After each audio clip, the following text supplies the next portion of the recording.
Bonjour à tous et bienvenue sur Mosaïque pour une nouvelle semaine d'émission. La députée est avec nous aujourd'hui, Nicole Triss, bonjour. Bonjour. Vous allez pouvoir nous parler aujourd'hui de votre rôle, mais aussi de l'actualité nationale. On vous demandera, si vous le voulez, de commenter les infos du jour. Et puis, vous allez répondre aussi aux questions de Sandrine. Oui. Coucou. Salut. Toi, tu vas t'appuyer sur les réseaux sociaux et puis tu feras aussi le point sur la question du jour, comme d'habitude. Mais je vous propose de commencer cette émission au lycée Henri Nominet à Sarreguemines, qui fait un pas de plus vers la mobilité franco-allemande. Marie Lorenz est sur place pour nous en dire plus. Bonjour Marie. Bonjour Julia, bonjour à tous. Aujourd'hui, le lycée Henri Nominet accueille des élèves du TGG BZ1, le centre de formation technique et professionnelle de Sarrebruck. Ils sont 14, ils ont d'abord visité l'établissement et ils ont ensuite échangé avec les élèves du bac pro MELEC. Il y avait également l'association VAUS qui était présente pour leur parler des différents stages qu'il est possible de faire et des stages notamment en duo franco-allemand. C'est leur toute première rencontre avec les élèves. Au mois de novembre, ce sera l'inverse. Les Français iront chez les Allemands. Cela fait plusieurs années que le lycée de Sarreguemines veut promouvoir la mobilité franco-allemande. Ça s'est déjà traduit à plusieurs reprises par des partenariats, notamment avec l'Institut Goethe ou encore avec l'entreprise Michelin de Hambourg. Également avec la création de l'espace Mobilise où je me trouve en ce moment même. Qui permet d'obtenir différentes informations sur les stages, sur l'emploi en Allemagne, mais également d'apprendre l'allemand tout simplement pour permettre, pourquoi pas, de trouver plus tard un emploi en Allemagne. Oui, mais avant de songer à aller travailler en Allemagne, ils vont devoir évidemment décrocher leur diplôme. Allez, comme chaque jour, on vous propose un tour d'horizon de l'actu en images et en 60 secondes. Les Velflingeois ont servi la patate dans tous ses états. La pluie, tant redoutée, n'a pas gâché la fête. Des milliers de visiteurs se sont mis à table pour déguster les fameuses Mehlknäpple, les tartiflettes et Beekhof. On ne citera pas toutes les déclinaisons, mais c'est bien la galette de pommes de terre qui reste la reine de la fête. Réussite à 98,36% à la formation aux soins infirmiers promotion 2014-2017. Sur 61 inscrits, 60 partent avec leur diplôme. Un cru exceptionnel et une fierté pour l'IFSI de Sarreguemines. Cette promotion est la première à avoir suivi durant 3 ans l'option transfrontalière avec des cours d'allemand professionnel. Les perches étaient en folie au centre-ville de Sarreguemines pour une 6e édition, une discipline spectaculaire et surtout une compétition officielle de l'athlétisme. 29 perchistes ont essayé de battre leur record dans des conditions météo peu favorables. Avec un saut de 4,72 m, Laurent Vanès a battu le record de la journée.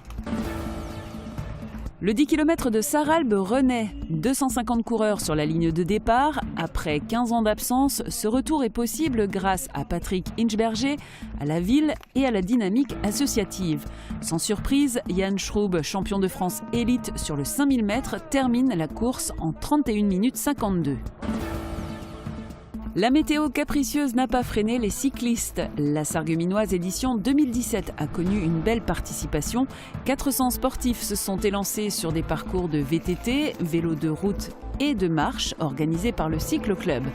80 bénévoles étaient mobilisés.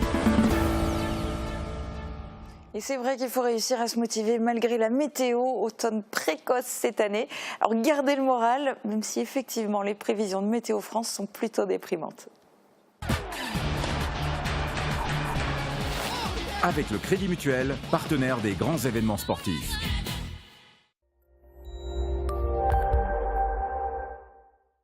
Bonjour tout le monde, pour demain le ciel va rester très couvert et les averses seront fréquentes en journée et ne se calmeront qu'en fin de soirée. Je n'ai même pas de quoi vous consoler avec les températures qui resteront très modestes. Les minimales iront de 8 à 11 degrés et les maximales de 15 à 17 degrés. Demain nous sommes le mardi 12 septembre et nous fêtons les Apollinaires. Le soleil nous accompagnera de 7h04 à 19h50. Je vous retrouve dans un instant sur le plateau pour faire le point sur nos réseaux sociaux. A tout de suite.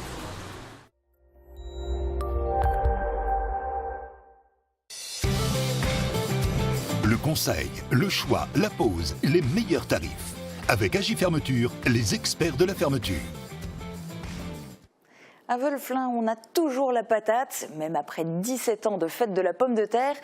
La recette du succès, une météo finalement clémente, la pomme de terre dans tous ses états et des milliers de visiteurs pour venir la déguster. La caméra de Mosaïque s'est glissée dans la foule et en cuisine. Reportage. Was ist denn da los?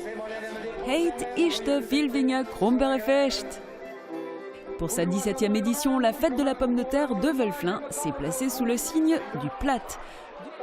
Du Platt en scène avec Marcel Adam et du Platt dans l'assiette avec les traditionnels Kronbergkäsle, le Sauma, le Beckhof et les Mehlkneppel. Le public a envahi les rues du village et les granges se sont transformées en restaurants d'un jour. 150 bénévoles, 10 associations et des tonnes de pommes de terre. Avec le temps, les équipes sont de plus en plus rodées et efficaces. La corvée de pluche est un moment convivial et pourtant, pour vous faire une idée, rien que pour le Beckhof, il a fallu éplucher et découper 250 kg de pommes de terre et 50 kg d'oignons. Et sans larmes, s'il vous plaît. Parce qu'on a réfléchi longtemps et on a décidé que vous pouvez goûter les oignons. Et finalement, c'est quoi le meilleur plat du jour ? La tartiflette. Non, c'est des galettes. Oh, mais oui, de loin. Alors nous, c'est la tartiflette. Ah, moi, non, c'est le Beckhofen. Ah oui, je loupe pas. On ne mettra personne d'accord, la pomme de terre c'est bon, sous toutes les formes. Bis nächstes Jahr. À l'année prochaine, mim plaisir. En dehors de la fête de la pomme de terre, le week-end était sportif. Entre les perches en folie, la sargueminoise du cyclo-club ou encore une marche canine, il y avait des activités pour tout le monde. On commence par le retour des 10 km de Sarralbe, place au VSD, réalisé par Marie Lorenz et Guillaume Dumonteil. Après 15 ans d'absence, les 10 km de Sarralbe ont fait leur retour dimanche. Ce retour est possible grâce à Patrick Inchberger, adjoint au maire et président du club Omnisport de Sarralbe. Il a été soutenu par la municipalité qui a financé la course à hauteur de 7 000 €. Sur place, une soixantaine de bénévoles de l'AS Rech, du club de volley et de la ville ont tout mis en œuvre pour le bon déroulement des 10 km. Sur la ligne de départ, près de 250 coureurs. Et c'est sans surprise Yann Schroub, licencié à l'ASA et champion de France élite sur le 5000 mètres, qui a remporté la course en 31 minutes. Dans un mois, les coureurs pourront s'attaquer aux 10 km de Sarreguemines. La tête en l'air pour la 6e édition des Perches en folie. Le grand événement de la fin de saison estivale de l'ASA, c'était samedi en plein centre-ville de Sarreguemines. Cette année, les perchistes sont venus de Forbach, Thionville, Belgique et bien sûr de Sarreguemines. 2 concours étaient organisés. Le premier, le concours mixte régional. La première barre était fixée à 1,62 m pour atteindre les 3,52 m grâce à Odysseas Pironnet venu de Belgique. Place ensuite au concours élite avec une première barre à 3,52 m. La compétition s'est terminée avec Laurent Vanès, également de Belgique, qui détient le record de cette saison en atteignant les 4,72 m. À l'AS Sarreguemines Tennis, on termine aussi la saison estivale. Ce week-end avaient lieu les finales du tournoi senior été. Les dirigeants du club étaient déçus par le nombre d'inscriptions cette année. 60 personnes ont tout de même participé au tournoi sur terre battue. La finale a débuté samedi avec les dames et c'est Julie Duplaine qui l'a remportée face à Lise Schwartz. Les 2 jeunes filles sont licenciées à Sarreguemines. Côté hommes, il a fallu déménager sur le court intérieur en raison de la pluie. Fabrice Rive du club de Woustviller a remporté la finale face à Vincent Chambil, licencié à Creutzwald.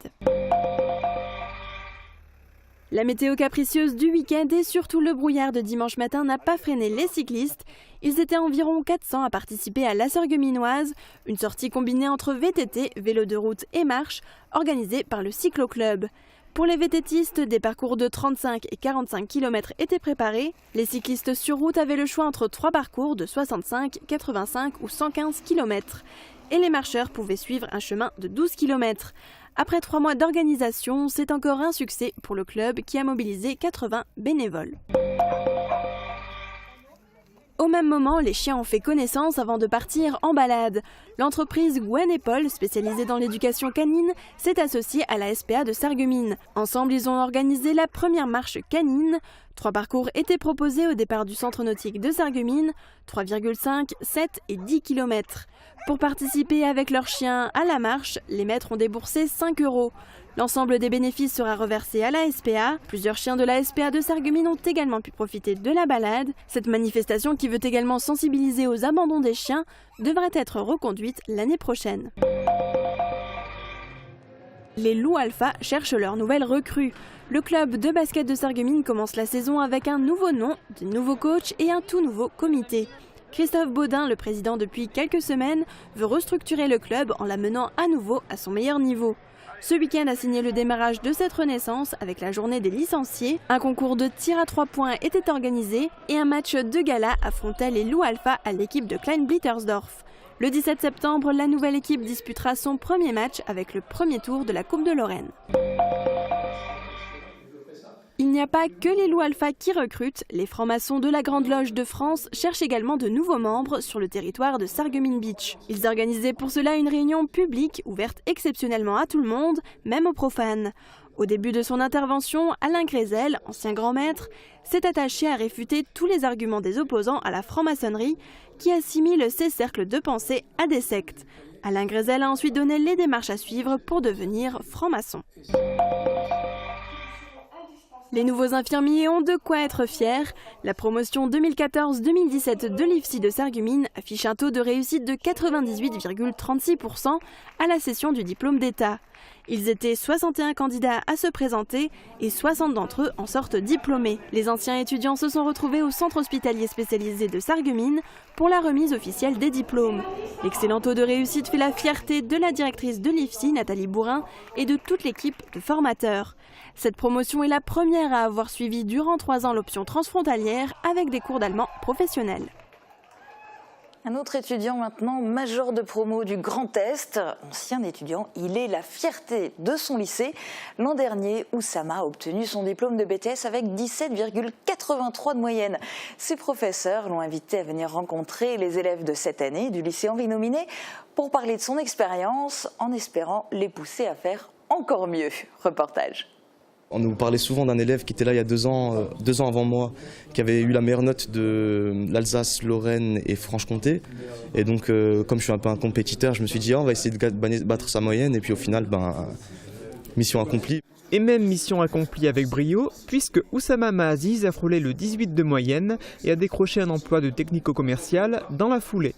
C'est l'entreprise chez qui il a effectué son stage qui n'a pas voulu laisser filer un élément aussi prometteur et qui lui a fait signer un contrat avant même de connaître le résultat des examens. Voici donc Oussama de retour dans les salles de classe du lycée Henri Nominet, mais cette fois-ci face aux étudiants. Il participe à la demi-journée de rencontre entre les élèves de première année et 7 professionnels, dont 5 sont des anciens élèves du BTS. Peut-être que son message vient appuyer un petit peu tout ce qu'on dit à nos étudiants, qui passe peut-être moins bien si ça sort de notre bouche à nous, auprès de nos actuels étudiants.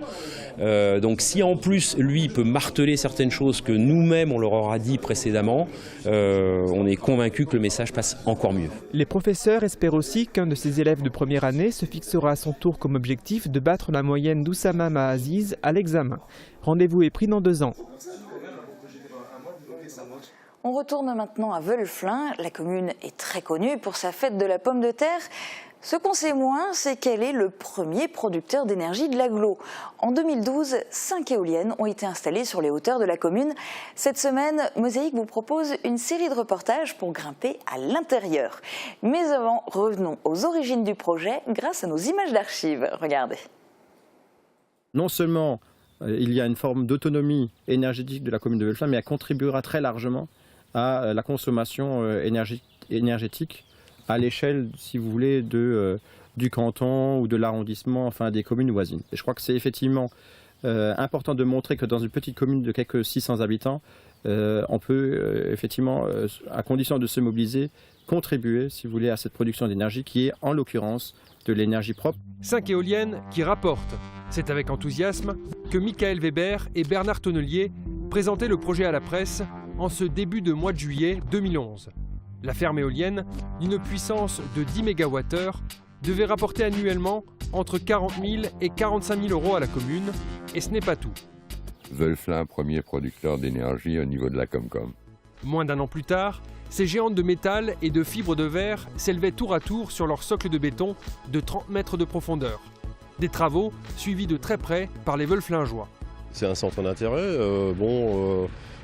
La discussion générale, c'est plutôt positif. Il faut dire que les gens le prennent vraiment du bon côté. 5 années après leur construction, les éoliennes de Wölflin font partie du paysage. Mieux, elles sont intégrées dans un sentier de randonnée et offrent toujours une vue saisissante à qui ose s'aventurer au sommet du rotor, à 80 mètres du plancher des vaches.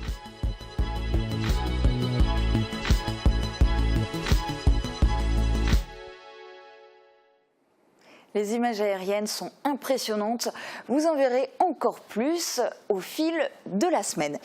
Nicole Triss, du coup, évidemment, j'ai envie de vous poser la question. C'est important pour vous l'énergie éolienne ? Oui, ça fait partie des énergies renouvelables, de la transition énergétique qu'il faut absolument développer, c'est certain. Maintenant, je sais aussi, en discutant avec les uns et les autres, que l'éolienne, tout le monde en veut, mais personne n'en veut dans son jardin. Donc ça, effectivement, c'est un petit problème. Cela étant, pour ce qui nous concerne, pour la circonscription, je sais qu'il y a des chantiers et des projets d'éoliennes et je vais me pencher sur ce dossier-là parce qu'effectivement, par exemple, à Schmitt-Villers, je vais voir le maire de la commune qui va m'en parler à ce sujet, justement.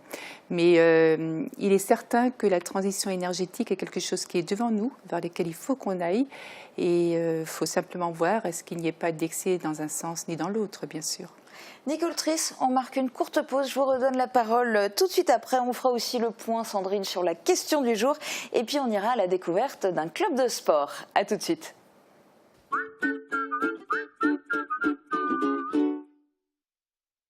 Vous l'attendiez tous, la saison culturelle de la ville de Sarreguemines vous propose un large choix de spectacles, opéras, comédies musicales, chansons, théâtre et humour. De jeunes talents partageront la scène avec des artistes reconnus. Francis Huster, Hugo Frey, Franck Ferrand, François-Xavier de Maison, Gilles Caplan, Gauvin Serre, Pascal Légitimus et bien d'autres. Tout un programme à découvrir sur www.sarreguemines.fr. Abonnement en mairie à partir du 12 septembre. Pour des produits bio et sains au quotidien, La Vie Claire propose une grande variété de pains bio, des compléments alimentaires pour renforcer votre système immunitaire et développer votre vitalité. Prenez soin de votre corps avec toute une gamme cosmétique à base d'ingrédients naturels. Bio Santé Crépy, La Vie Claire, au 5 rue des Ormes, à Sarreguemines. La Vie Claire. Faut que j'enlève ma prothèse, sinon je vais l'entendre ronfler toute la nuit. Des nuits sereines avec la passion de l'audition.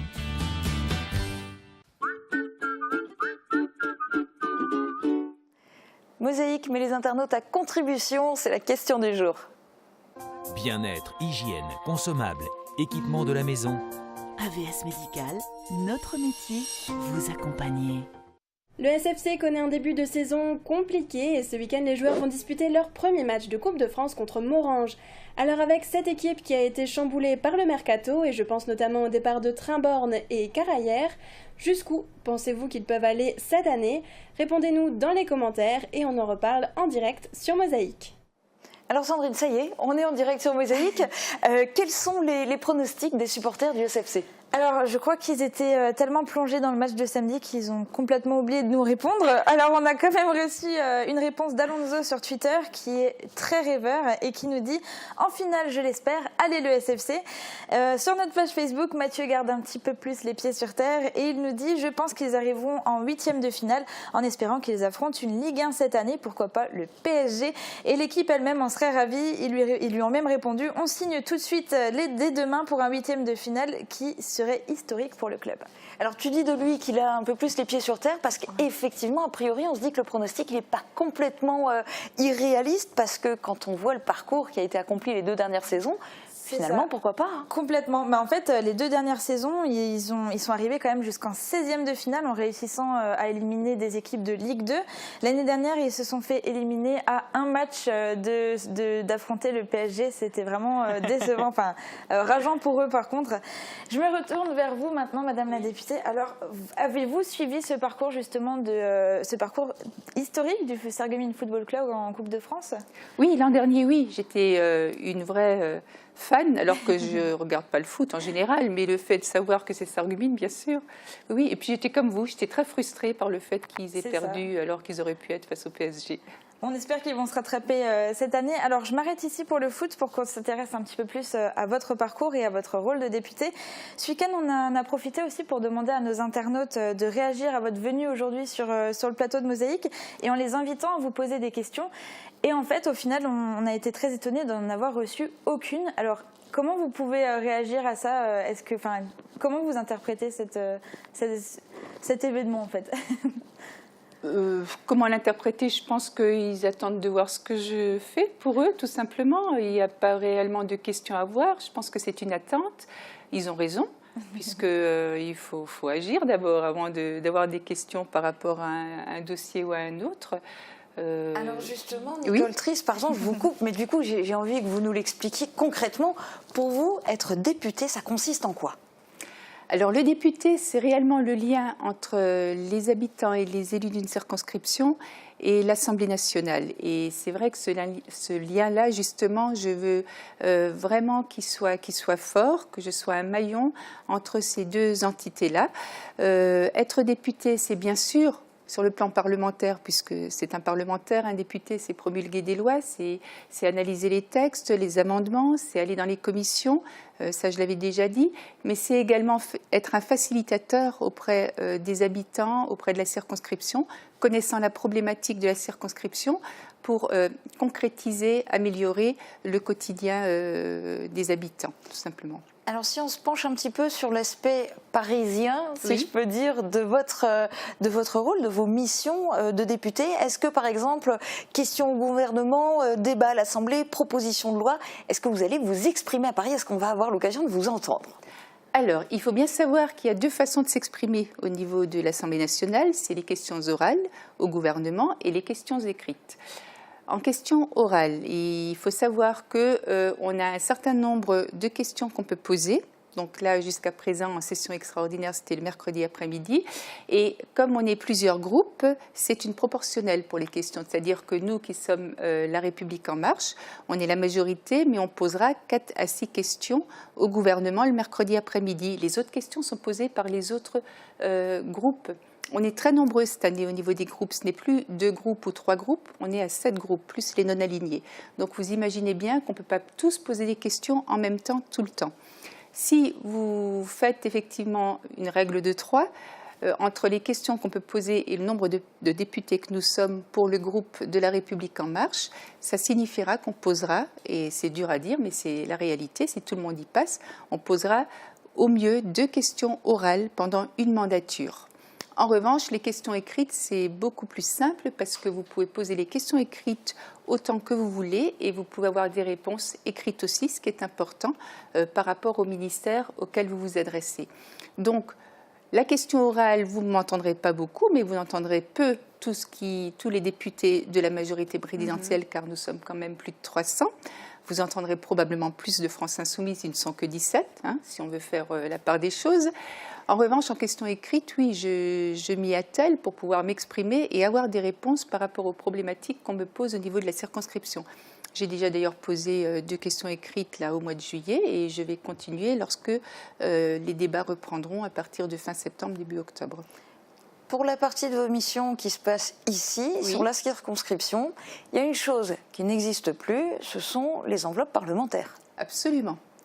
Donc, la réserve parlementaire, nous n'en avons plus, ni nous, ni les sénateurs, ni même les ministres. Ça a été enlevé pour tout le monde. En revanche, ce que je parlais de facilitateur, c'est vrai qu'à côté de ça, on peut quand même avoir un appui. Je peux être un appui auprès des élus et des habitants sur le plan juridique, sur le plan administratif, sur le fait d'avancer dans des dossiers, sur le fait de pouvoir concrétiser des projets. Ça ne changera pas en revanche. Est-ce que vous cautionnez toutes les mesures qui sont prises par le président Macron ou par le gouvernement Philippe ? Est-ce que, quand on est député de La République En Marche, est-ce qu'on a le droit d'exprimer un avis divergent ? Bien sûr. Maintenant, si vous regardez un peu les lois qui ont été votées en juillet pendant la session extraordinaire, ce sont des lois qui étaient prévues. Enfin, c'était le projet d'Emmanuel Macron pendant la présidentielle.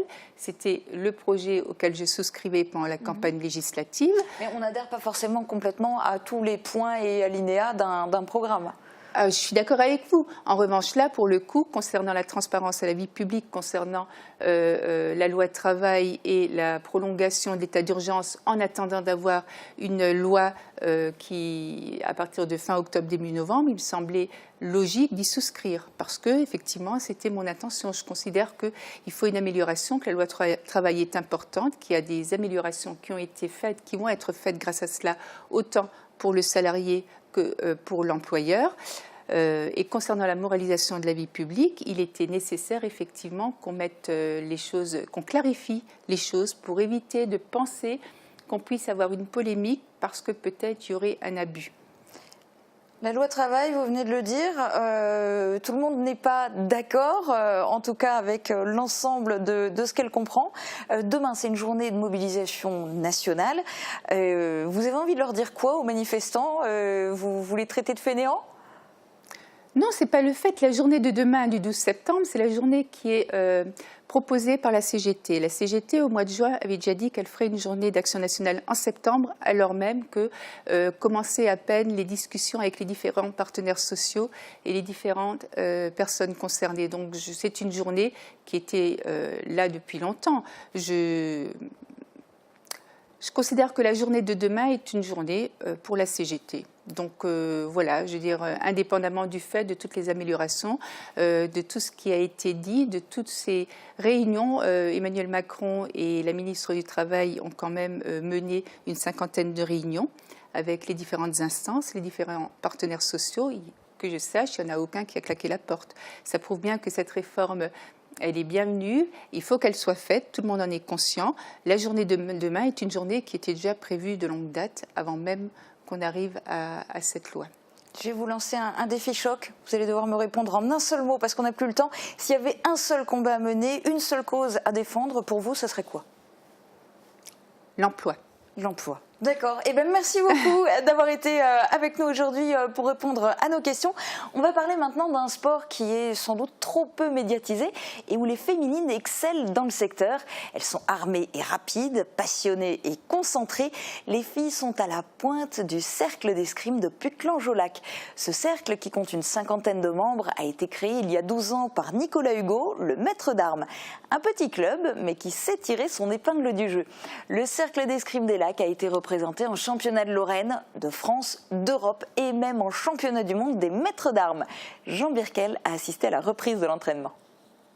Bonjour, je suis Nicolas Hugo, je suis maître d'armes du cercle d'escrime des Lacs de Putelange.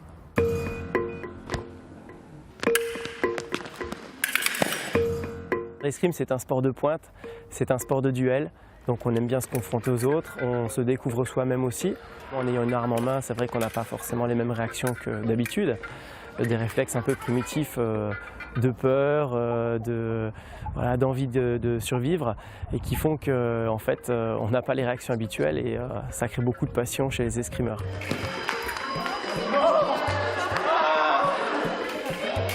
L'escrime développe beaucoup de qualités en fait, il développe des qualités de concentration, de vitesse, d'explosivité, d'équilibre, plein de choses comme ça qui sont mises en jeu.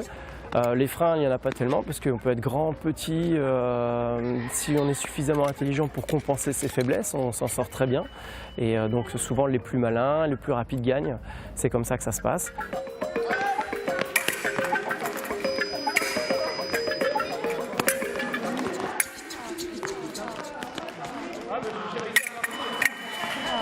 Je mise plus sur une dimension familiale du club, une bonne ambiance, tout d'abord pour qu'on s'amuse tous à faire de l'escrime ensemble et ensuite viennent tout seuls les résultats. On a la chance d'avoir un club plutôt féminin, ce qui est plutôt rare dans le milieu de l'escrime puisque c'est généralement les garçons qui sont attirés par l'escrime à travers les chevaliers, les mousquetaires et tout ça. Moi, les filles sont contentes de venir ici et elles s'amusent, elles s'entraînent et elles ont envie de gagner. Elles se confrontent aux autres, elles s'en sortent plutôt bien, donc c'est vrai que c'est une grande fierté pour le club d'avoir plusieurs championnes de Lorraine, des filles qui vont au championnat de France, qui tirent leur épingle du jeu à chaque fois. Et c'est vrai que ça crée de l'émulation pour les plus petits qui ensuite deviennent grands et le cycle continue, voilà, j'espère sans fin.